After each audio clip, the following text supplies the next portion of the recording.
Hello, ladies and gentlemen. So, if you guys have seen Makalesi, my channel, I talked about shadow beings. I kind of gave a little basic 101 about it.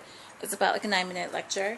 So, we're going to go ahead and have a discussion. Yes. About shadow beings. So, if you guys watch my video, I basically said that, shadow beings are similar to disembodied spirits. They're a little bit more physical than ghosts. But they're less physical than us. They're basically in between the third dimension and the fourth dimensions. You can actually see them with your physical eyes, so you don't really need to be intuitive or psychic. In essence, they're closer to our world, but they're kind of like the shadow replication of this world. However, we all have a shadow representation on the shadow world. They usually know about us. And therefore, they can interact with our worlds, but we don't usually interact with their worlds. If you become a very high-level magician and things of that nature, you can go ahead and access your shadow body and interact in that world and do things in that realm. Some high-level shamans know about this world. However, they see them as parasitic. But, there's different types of shadow elements that's associated with shadow alchemy. So let's go ahead and talk about that. Let's talk about the shadow elements. Every element has a shadow part. So first of all, when you say elements, remember the elements that you see, fire, water, wind, earth, are just the base of it. They're actually energy as well. Right. So I guess red light could be fire, blue light could be water. You understand? Earth can be combinations of like black light, yellow light. Earth is a little more complex. Right. So for the most part, you have to understand that. So when you say shadow elements of the elements, you're talking about the energy of it. So it's like the energy, but in a more negative, the magnetic specter, meaning that it's more magnetic, the energy itself. So shadow water, shadow air, shadow wind would be more magnetic version of it, so it could be perceived as negative. Right. And in that concept as well, a lot of times when people think of fairies, that fairies, everyone knows, thinks of them as being like parts of nature, although there's different types of fairies. Fairies can be a hybrid of two different elements. We can go into that as well. But when you have shadow, it's kind of like the darker counterpart to that. Yeah. So, I know people are going to ask, like, what do you mean exactly about the elements of being, the hybrids of the elements? Because I don't think people really understand that concept. When they think of fairy, they just think of fairies. They don't really think of elements. Well, think of it like this. A human being is made up of, I'm going to leave the fifth element out for a while. Of course. Four elements, right? Fire, water, wind, earth, right? By the classical magical systems. So a pure fairy will be just air. So a spliff, pure fairy, they're air elementals. You get pure fire elementals that some people call salamanders. Pure water will be undines, right?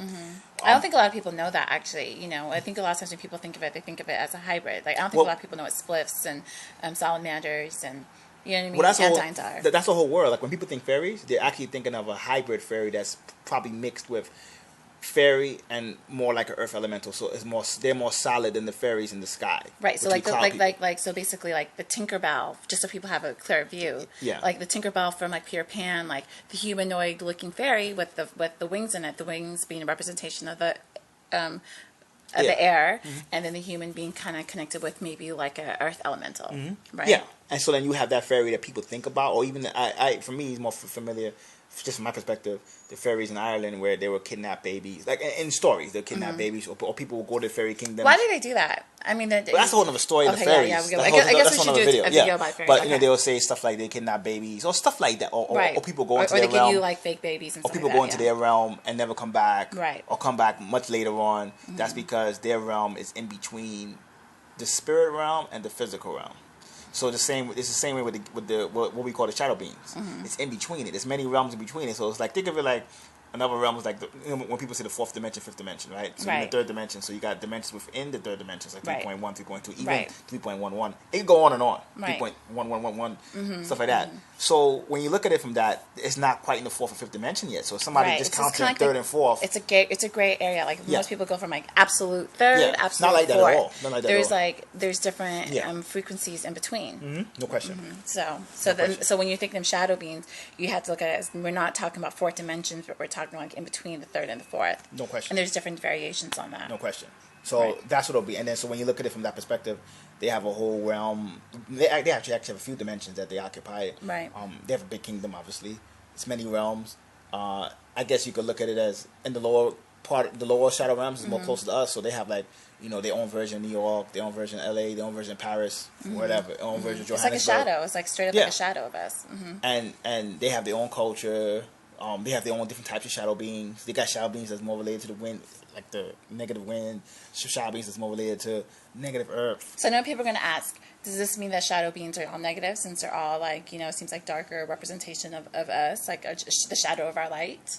I'm not gonna say they more. Well, the shadow beings you would encounter more negative. Most of the regular shadow beings who are really, I would say, cool, they don't interact with humans like that. So when you interact with them, it's like jinns. Right. Most jinns who act with humans are probably negative because most jinns don't interact with humans like that. So the ones who are usually be negative. The shadow beings fall under the same banner. And just to be clear, just for clarification, when we're talking about jinns and when we're talking about angels, they're not, you know, because I know people are going to think about, well, angel must be earth elemental with wings because they look like bird people, and technically that's like a total different world before Earth. So the jinns and the angels came before the elementals on the Earth kingdom, just to get that clarified. So usually that makes sense that they're a little bit on a higher world, but they're interacting with the lower world, which is ours. Then it's like, why are they interacting on a lower world, right?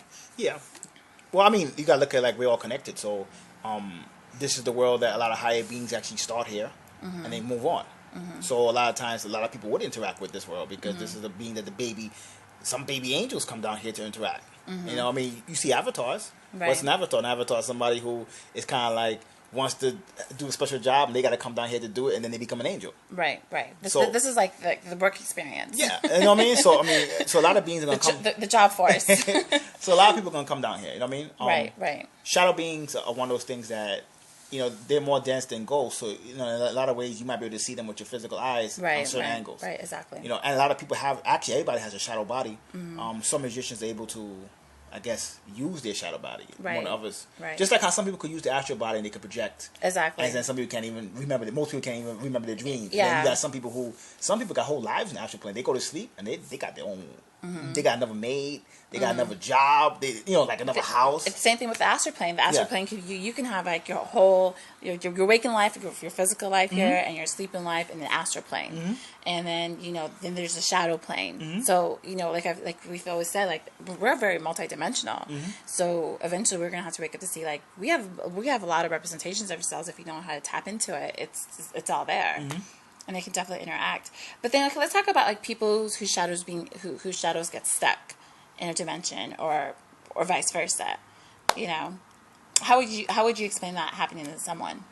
Well, I'll look at it more like I would look at it more like, you know, some people who die, there's a part of themselves that get trapped in the shadow world. Which is kind of the same concept of ghost as well. It's kind of concept of ghost, but like that shadow entity is like the ghost will be trapped in the house or location, or maybe with somebody, with their descendants, where the shadow being will be in that world, and they from this moment on they're a member of that world. Right, they don't know anything else. That's a little different because the ghosts, you know, you could free them. Like, you could do stuff like, I don't know, like they might be in the house for a certain reason, and you do the job for them. You solve it. Like, that's not gonna work for the shadow part of them. That's like in that realm. They got their memories. For all intents and purposes, they are now their own person. Right. You know, so even within the shadow realm, you get that. You get people who were from that realm.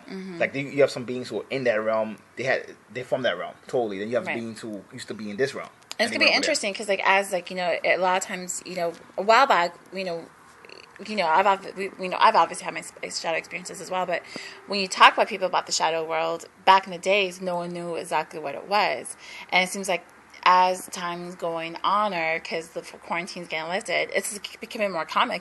It's like maybe one every like 16 people or person probably had an experience with a shadow being. And I know it sounds really weird because I heard this one guy speaking once, and he was saying, "Oh, I didn't. It just sounds so weird. Like, what are people talking about?" And then he had his experience. He's like, "Oh my God, this is real.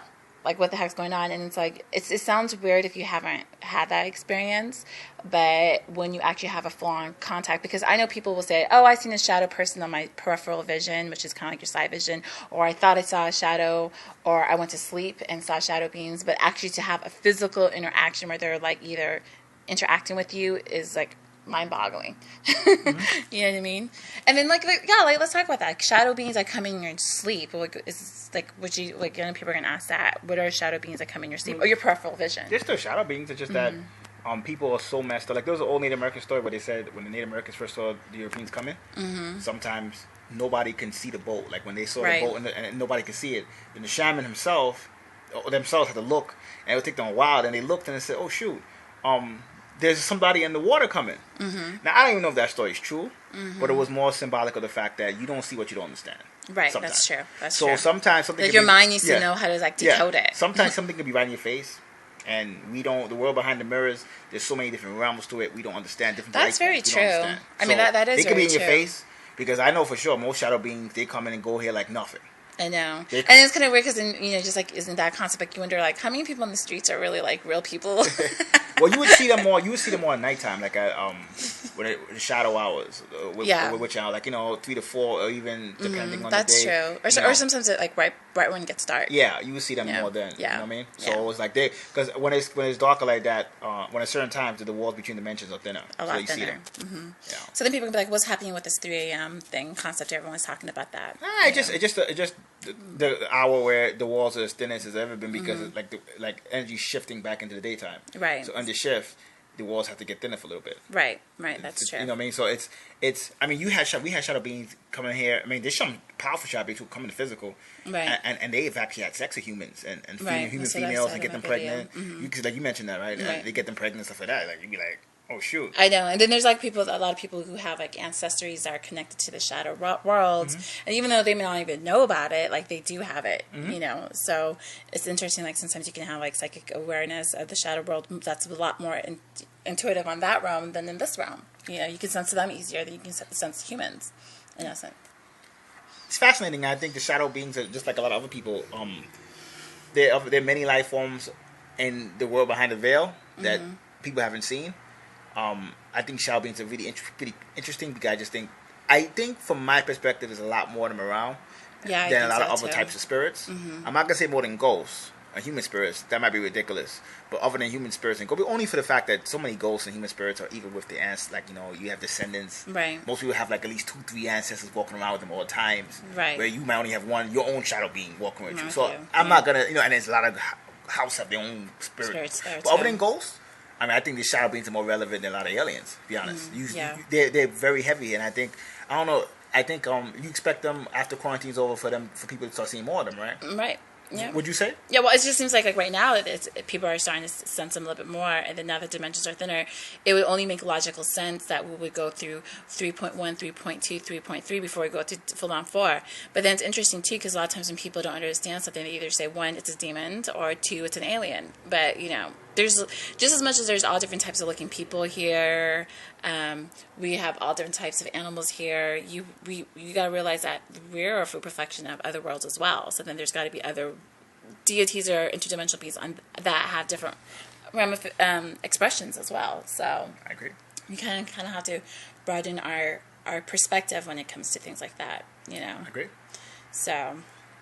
I guess we definitely talk more about this at a later date. I mean, the shadow beings they have their own cultures, and it's so vast. It's kind of hard to fit in 15 minutes. Yeah, but then I know a lot of times when people think of them, they always think of them as being like, they always talk about like the experiences. Most people have like negative experiences of them, like holding them down. You can't breathe. Well, you won't get that because most shadow beings who are coming are parasitic. Yeah.